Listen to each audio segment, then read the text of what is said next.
Welcome back to Bingo.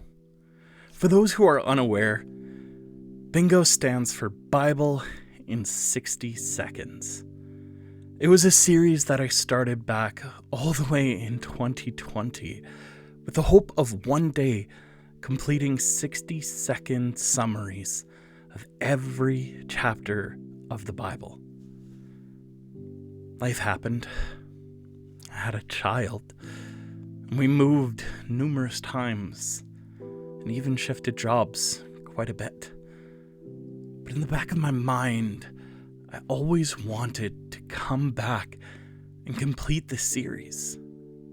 So when God called me to do a video every day in 2026, first I was a bit surprised because January 1st rolled around and all of a sudden this very large task was placed in front of me.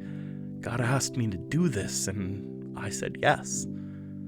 Second, I was excited because it gave me an opportunity to go back and to try to finish the book of Leviticus. Because that's where I stopped. The book of Leviticus is incredibly dense and incredibly hard to break down in under 60 seconds.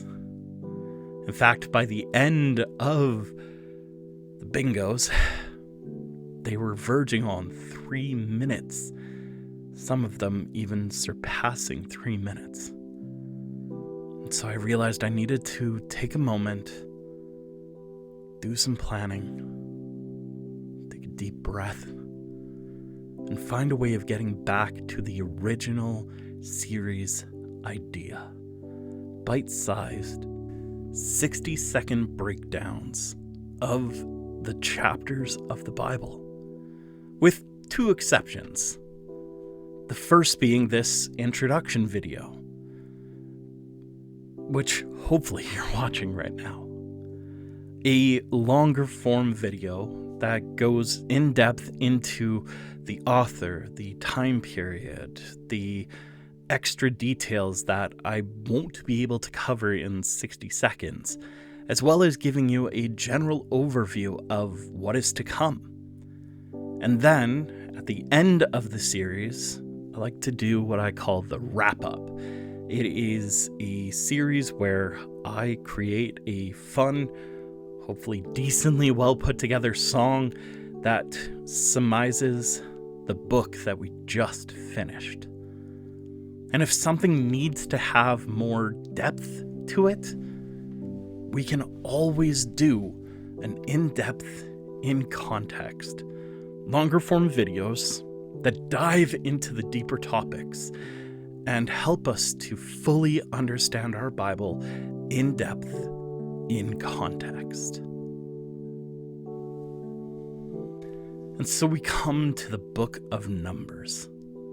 The 4th book of the Bible is traditionally ascribed to Moses, which means that throughout a majority of history, Moses was always seen as the author of Genesis, Exodus, Leviticus, Numbers, and Deuteronomy, with the exception of the last chapter of Deuteronomy, which would have had to have been written by Joshua because it describes Moses' own death. Throughout modern history, there has been other ideas of who may have written the first 5 books of the Bible, or even who compiled the writings together. But throughout most of history, Moses was the author. And so let's look at what we've already learned in the Bible up to this point.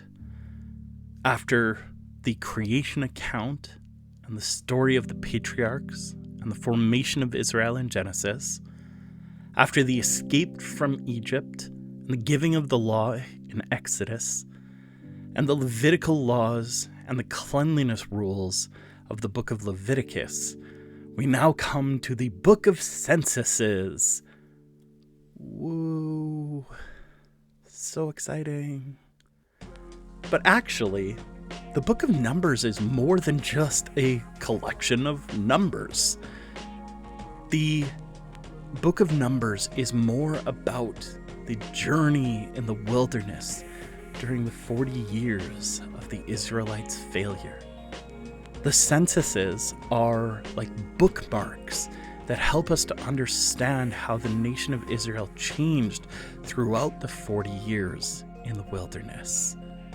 And the inciting action of the entire book of Numbers is the Israelites' failure as they try to enter into the promised land for the first time. The book of Numbers, much like the other 3 books of the Bible before it, has a different title in the Hebrew. And going back to the original languages helps us to understand just a little bit better where we get our current chapter titles from. To be completely honest, when we look at our Bible, it's often not as it was back then, in the fact that we have created book divisions, we've added chapters, we've added verses, we've added even punctuation, because the original Hebrew didn't have that. And one of the things that has changed is the names of these books. When you look at the Torah in the original Hebrew, it does have different names for the chapters. That's not to say that our chapter titles are bad by any means. It just means that we can come to a better understanding by seeing how the Israelites would have seen the Torah. And so let's go back all the way to Genesis and let's see what this change looks like. Genesis is the word Bereshit in Hebrew.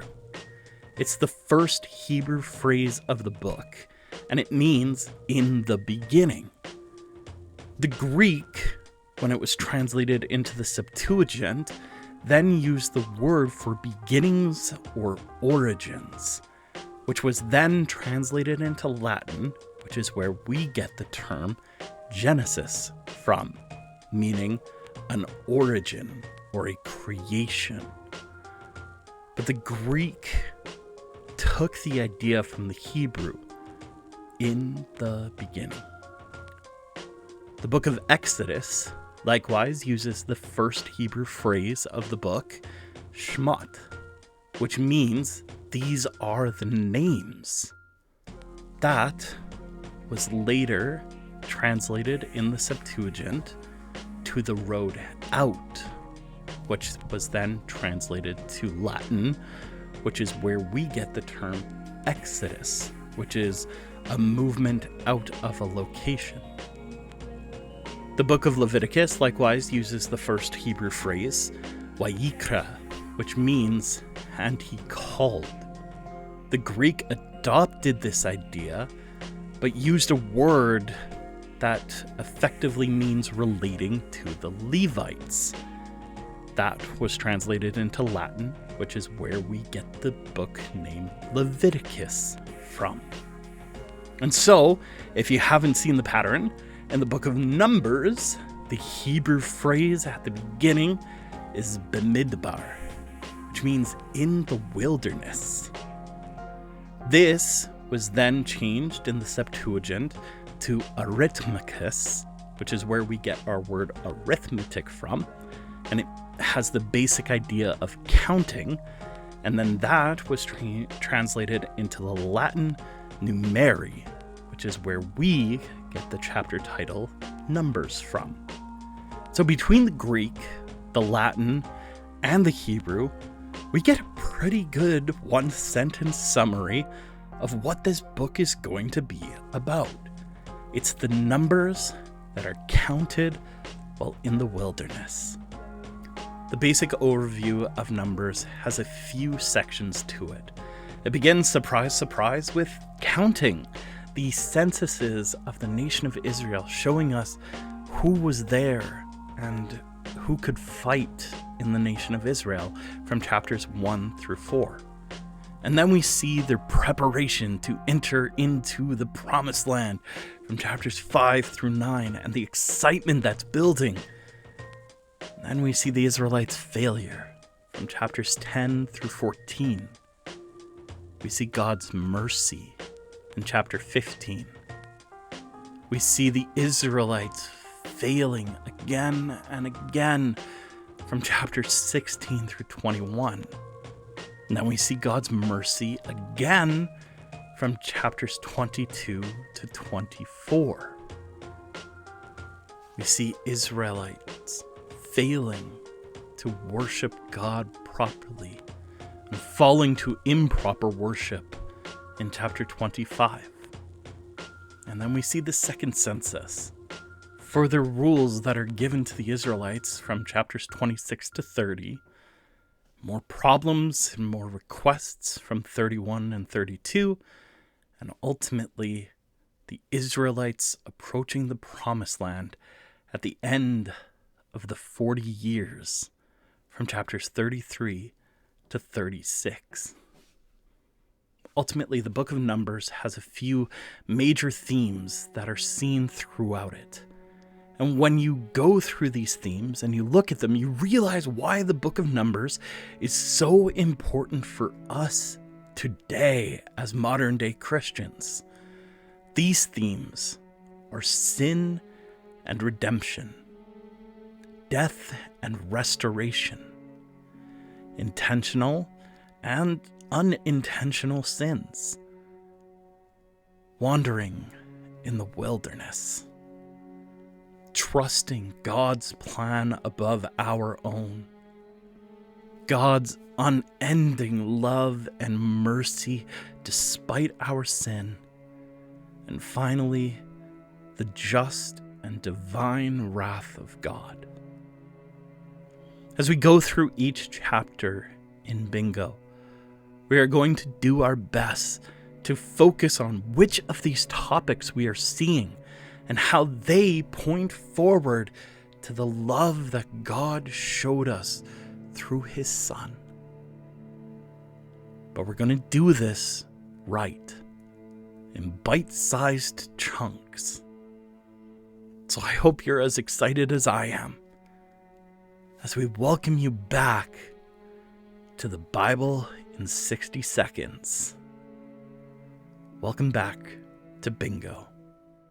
The first chapter of the book of Numbers is out now. God loves you so much. Let me know down in the comments how I can pray for you and what you're most excited for.